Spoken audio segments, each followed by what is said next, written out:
The Conversations on Health Equity online video series is produced by the Health Policy Research Consortium, funded by the National Institute of Minority Health and Health Disparities.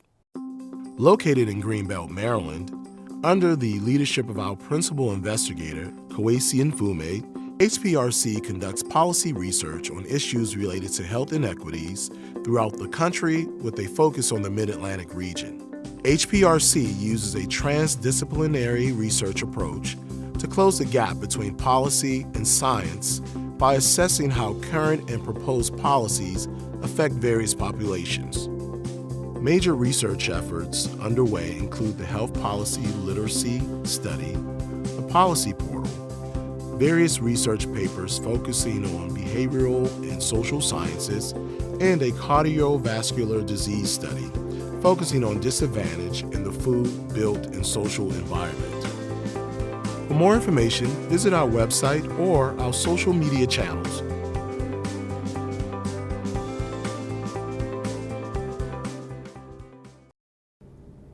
Hello, I'm John Sankofa. Welcome to Conversations on Health Equity. Today, we're in Bethesda, Maryland, at the National Institute on Minority Health and Health Disparities, NIMHD. We're honored to have as our special guest Dr. Eliseo Pérez-Stable, the NIMHD Director. Dr. Pérez-Stable's expertise spans a broad range of health equity issues, and he is a recognized leader in Latino healthcare and disparities research. Prior to becoming NIMHD Director 1 year ago, Dr. Pérez-Stable built a career at the University of California, San Francisco, where he was a professor of medicine, chief of the Division of General Internal Medicine, and director of the NIH-funded Center for Aging in Diverse Communities. Dr. Pérez-Stable, thank you for joining us. Delighted to be here. Thank you for having me.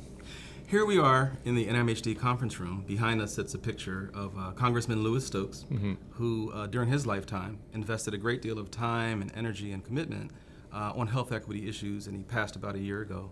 And so it seems timely that we have this conversation to talk about where is NIMHD today. So thank you so much for being a part of this effort. Yes, Congressman Stokes was a critical factor not only in founding of NIMHD, especially in the time when we transitioned from a center, from an office to a center back in the year 2000. He also was a champion of NIH overall, and there is actually a large modern laboratory building named after him on the NIH campus. So he was missed across the entire agency. A champion of health equity indeed. So about a year ago, you started as the NIMHD Director. How have things been going? Have you had a chance to unpack since then? Oh, yes. I think the honeymoon period is over. I can say that. It's been a good start. I think I've gotten a good sense of what NIH is like, and certainly a good sense of who the staff are here, and how my ideas and vision for the future of research in this area can fit in both within NIMHD and across the NIH agency as a whole. Now, the NIMHD is widely viewed as the federal hub of scientific expertise on minority health and health disparities. Help us understand what exactly is the mission of NIMHD? What's its mandate from day to day? So the National Institutes of Health focuses on science and the advancement of knowledge in science. And science broadly defined, so from cells to society, but the traditional science has been laboratory-based science, and then clinical research, particularly around experimental trials, clinical trials of new medications or comparisons. Over the course of 30 years, the past 30 years or so, behavioral science has become very much integrated into the core of NIH functions. And we are now representing what we're calling minority health and health disparities science. So our function is really to fit into that world of scientific advancement and inquiry with the lens of minority health and health disparities. And so advancing knowledge in those areas and having our colleagues and the community at large understand what the role of our mission is in that area. We're also committed to training, although we have a limited portfolio in that, but we would like to see enhancement of the training of researchers in these disciplines, and particularly interested in the diversity of the biomedical scientific workforce, which has once again gotten a lot more attention in the last several years, I would say. And finally, as any NIH or government agency, we're always in the work of communication and collaborating. So we constantly communicating with our colleagues, the scientific community, the public at large, when there are issues and questions around minority health disparities. And so that's really, those are our, in a nutshell, our missions. Well, and the word that comes up the most there is the word disparities, and I want to pause there for a moment. Sometimes we hear the term disparities, sometimes we hear the term health inequities. Are these two different things? Help us understand the difference between health disparities and health inequities, and what does all of that mean? Right. So we have also had a lot of discussions around what does health disparities mean. And our operational definition is to say that someone has a health disparity when there's a difference in a health outcome that is related to some form of social disadvantage. And we have defined the populations that this applies to. These are all the minority groups in the U.S., race, ethnic minority groups, and persons of less privileged socioeconomic status. Perhaps folks from rural communities? And persons from underserved rural communities, so which links to socioeconomic status for the most part, but rural areas have particular issues that I think are relevant as well. We're also interested in other populations that have suffered from historical and current discrimination. And there are a couple of other groups that may potentially soon or at some point be eligible for classification from our perspective in health disparities research. Now, the disadvantage leads to a difference that is worse. So, for example, there are groups that are privileged or more advantaged that have worse outcomes. For example, white men have more heart attacks, but that doesn't mean that's a disparity, that's a difference. And we're looking at other issues such as a certain group, or African American, Latino, and Asians actually all have more chronic kidney disease, and that's a disparity, and trying to understand why that is. Health inequity is, I think, a very similar term. Based on what I was able to find out. It's sort of like a term that has been used more in global health by the World Health Organization in comparison of countries, and taking the 30,000-foot view, sort of maternal mortality, infant mortality, life expectancy. So I think we're getting at the same concept. And it is in terms of avoidable worse outcomes. So it implies that health inequity implies that the inequity, in order to qualify as inequity, is avoidable. So that would say that you have worse outcomes for breast cancer because the proportion of this population that gets screening and then good care is lower. And that's avoidable if you got screening and good care. But there may be some differences that happen, some disparities that happen that are not entirely avoidable. And this is where part of the discovery and advancing knowledge, for example, genetic factors that may automatically lead to a higher risk of some condition that is creating a disparity. But how avoidable could it be? That's what's where we don't know. We have to figure out, maybe there would be ways of modifying that risk with the environment. So these are the part of the issues that we address. So I think there's a terminology difference and not a substantive difference between those two terms. Well, what's fascinating certainly is that the NIMHD is looking at disparities at many different levels across the health spectrum. So there's the issue of aging, there's the issue of heart disease, of cancer. I'm curious, how does the research on health disparities differ, sort of what's happening at the NIMHD versus what research is happening across the NIH centers? There's some 27 centers and institutes, and there's different levels of health disparity research happening at these different centers and institutes. How does that differ? Who's working on what? Right. So that's a great point to expand on. NIMHD's entire focus is on minority health and health disparities.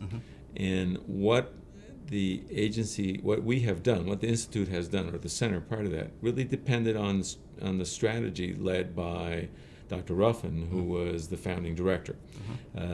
That part of that strategy was, let's fund a bunch of centers of excellence and see what they end up doing. So our centers, we have over 50 that are funded, have focused on different themes. Sometimes the best thing that they could do, sometimes cross-cutting themes have been health policy, social determinants, children's health, cardiovascular disease, stroke.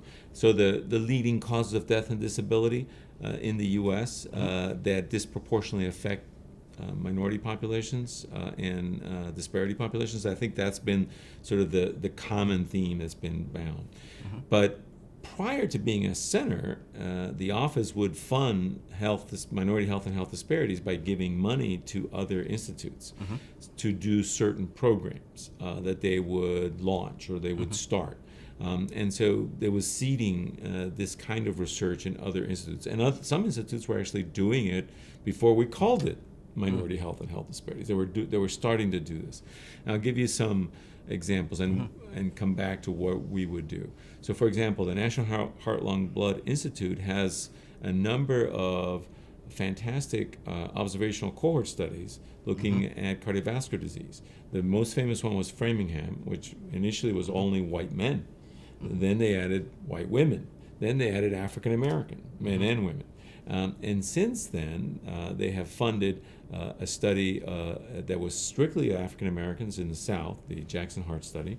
They have funded another multi-ethnic study called MESA, multi-ethnic study of atherosclerosis, that looked at Mexicans, Asians, and whites, Mexican Americans, I think African Americans as well. And they funded, about 8 years ago, the study on Latinos, which is a large observational study of Latinos from 5 different national origins, and others. These are just some with of a the focus on cardiovascular disease. It's a focus on cardiovascular and pulmonary disease, but once you collect data on 16,000 people and create an infrastructure to follow them, and now they've been followed for about 8 years, it's really a treasure trove for information and for asking other questions and building on that. So I think that's where the side benefits come out of studies like that.